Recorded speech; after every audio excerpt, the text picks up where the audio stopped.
Praise the lord.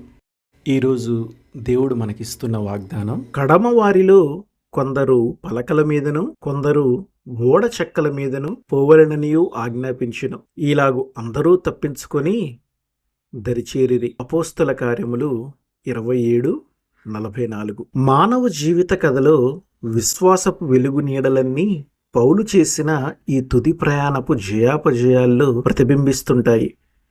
ఈ అద్భుత గాథలోని విశేషం ఏమిటంటే, ఇందులో ఎదురైన ఇబ్బందులన్నిటిలో దేవుని అదృశ్య హస్తపు ఛాయలు అల్లుకుపోయి కనిపిస్తూ ఉంటాయి. విశ్వాసపు దారి అంతా పూలబాట అని అందరూ సామాన్యంగా అనుకుంటూ ఉంటారు.